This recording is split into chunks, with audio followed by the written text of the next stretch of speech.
Hey there, welcome to Looplearnings, and let's start with how to make inventory management system. So I've been working on this project. Well, of course, I was a bit busy at my work, so that's why I was not able to make videos. But from today, let's start with this series of how to make inventory management system. If you haven't subscribed to the channel yet, please go ahead and do that and hit the bell icon so you get a notification whenever I upload a new video. If you end up liking whatever you will watch, then I would strongly recommend you or request you to like the video as well. So that's how YouTube understands the importance of this video. Anyway, so how to make inventory management system, that's the new series that we are going to start, and we are going to work on it. But before we do that, I would like to have a disclaimer. I'm neither an expert in software development nor in inventory management. So whatever I will demonstrate in this video, it will be based purely on the knowledge that I already have. So there might be some of the things missing, some features might be missing. So the purpose of this video is basically to show you the database schema, to talk about the features that I intend to build in this particular application. So if you think while watching or at the end of the video, if you think that some features are missing or some features should be added, then you should and you must tell me in the description below of this video so I can add those features as well. Okay, because in the last series of POS system, I've got a lot of messages on Facebook or on through emails or even in the description that, hey, this feature is missing, that feature is missing. So and that's why I'm not going to go directly to Microsoft Access in this video. I will tell you what features we are going to build, and I will show you the database schema that we are going to use in order to build this application. So if anything is missing, do let me know in the comments below. That would be appreciated. Okay, so the disclaimer is read by myself, so please take that into account while you're watching this video. So I'm not an expert neither in software development or nor in inventory management, but I do have a little bit of information and knowledge which I intend to share in this series. Okay, so what are we going to build? This is our subject, right? Subject in the sense that we will have a central warehouse. Central warehouse will purchase from the suppliers, or there will be different suppliers from which the central warehouse will buy the products, and then central warehouse will send those products to two different locations. So we'll have a location A and we will have location B. So basically I want to demonstrate how the supply chain works. So from suppliers, how the product arrives at central warehouse, and from the central warehouse how the product is shipped and it is stored in two different locations, and how these two different locations will perform their operational activities surrounding the inventory management system. Now, another important thing I want to mention here, that the features that we are going to build, we are going to build this application and we'll focus on these four areas. So we'll focus on product management, right? So you'll be able to create products, and each product have different variants, right? So if, for example, it's a retail shop would have, let's say it's a clothing store. So clothing store would have different colors of shirts, different sizes of shirts and pants and trousers. So those variants are important, and you'll be able to create the catalogs as well. Then we will have inventory management module.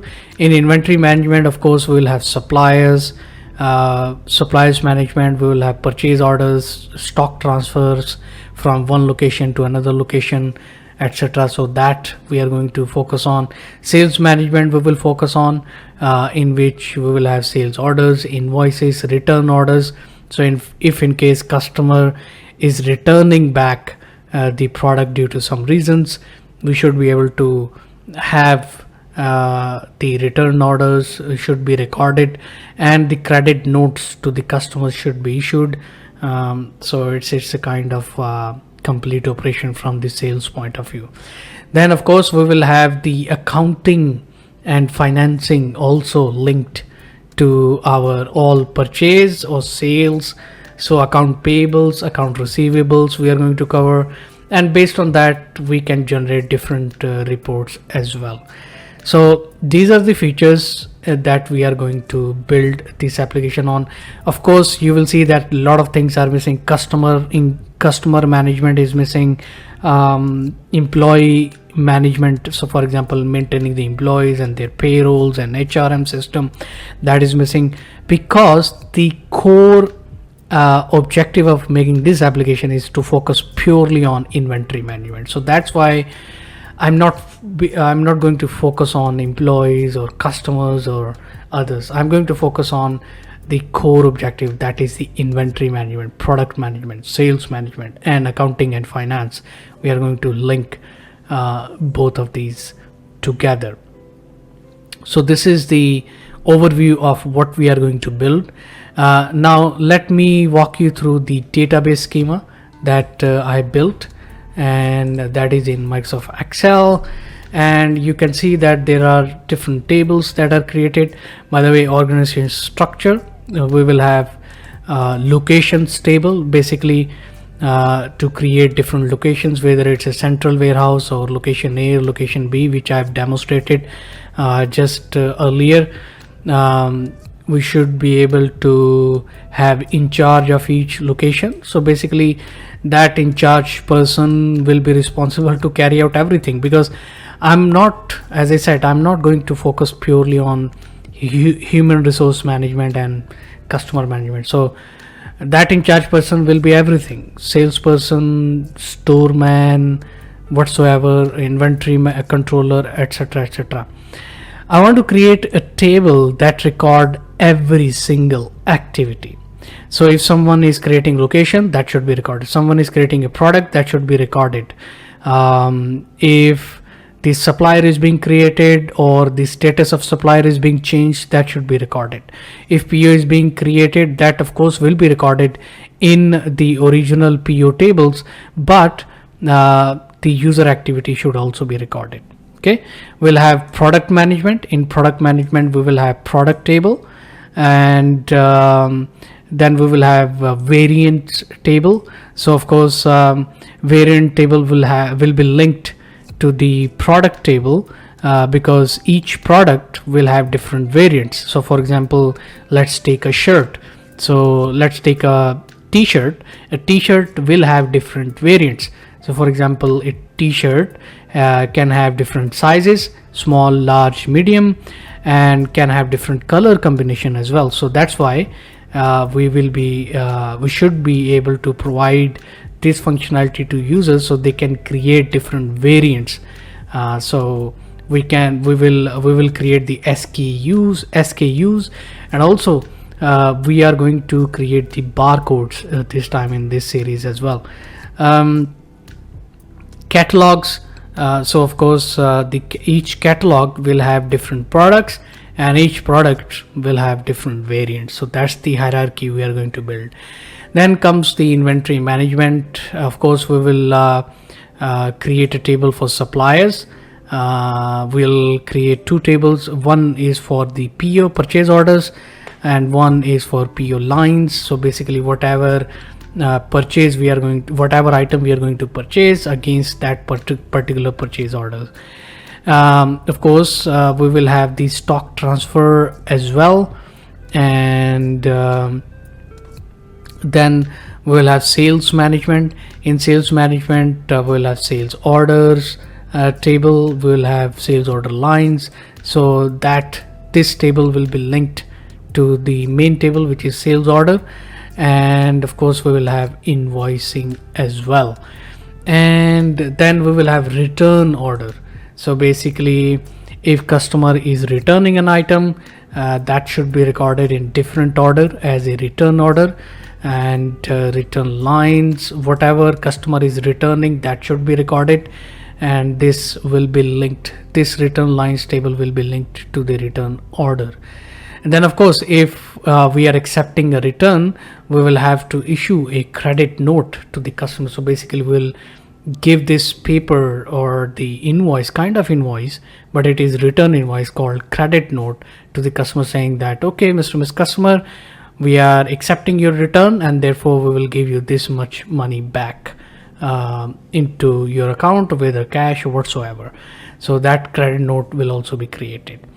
Now here comes the accounting and finance. I'm not at all expert in accounting and finance, so thanks to one of the user who actually gave me the detail what kind of accounting and finance is linked. Of course the basics I do know, but so based on that I've created a schema, database schema. So if anything is missing in here, please do let me know. Okay, so I will add it in later on, or I will think about how to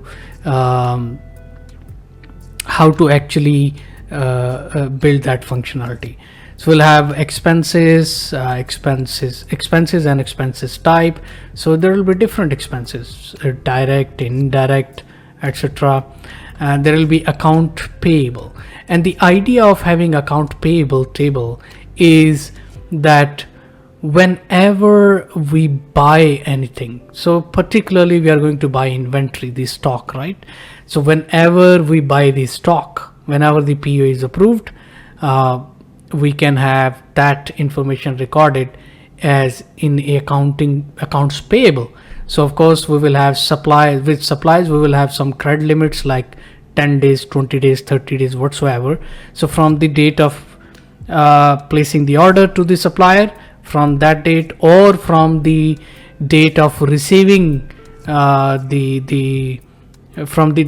date of receiving the products, you tell me what would you like to build. So either it is from the date of placing the order to supplier or from the date of receiving the product from supplier.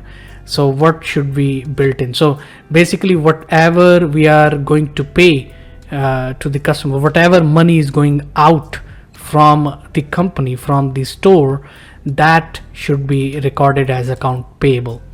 I'm sure that is the case. If I'm wrong, please do let me know in the comments below. And then we will have another table called payment voucher. So whatever payment due, it will be added in accounts payable. And whenever we are going to pay to the to the person or company, that will be added into payment voucher. So for example, a supplier A, we have to pay, let's say $2,000 on a certain date, and so when we are paying to that supplier, we will look for the accounts payable table or data for that particular supplier, and we will pay that through the payment voucher. Now the payment, there are different payment channels, either cash, credit, cash, or the check or bank transfer, whatsoever, or PayPal transfer, whatever the payment channel, that we will add. Payment document, that we will add, and payment document validity, that for example if we are paying through check, and that check will be our payment document, and that payment document validity may be 1 month from the date of issuance, whatsoever. So we will add that functionality as well, and as a payment voucher. And from this table, all the payment vouchers will be created and will be issued whenever it is required. Now another thing is account receivable. Receivable means the money which is coming in the company, coming in the store, that will be accounts receivable. And in that we will of course again basically from the sales order, right? Sales order, whatever sales order will be created and whatever invoice will be created against the sales order. When invoice is created, and that will be added into accounts receivables. Now here I would like to mention that the account receivable is for the money which is coming in the store, coming in the company. So and then receipt voucher, we can this also can be used, for example, if other than sales, whatever other than sales, whatever the source of income, if that is the case, we can have that added into accounts receivable as well. I don't know, I will see. That's why I'm saying I'm not expert in it, so please do let me know in the comments below what would you like to see. And again, I mentioned that user activity is basically the table which will record everything, every single click, whatever is being added, whatever is being changed, whatever is being deleted. This table will add that information, so we can kind of build a trail of activities which are being done by the users. So that's the database schema. I have already explained the features that we are going to build. So if anything is missing, if anything needs to be modified or changed, please do let me know in the comments below. I would be happy to change and modify this database schema accordingly. And then in the next video, definitely we are going to build the table, we are going to create tables. So that is it for today. I just wanted to demonstrate what we are going to do, and I'm looking forward to your suggestions and comments in the section below. And hit the like button if you like this video, subscribe to the channel and hit the bell icon so you get notification. Thank you very much for watching. I will see you in the next one.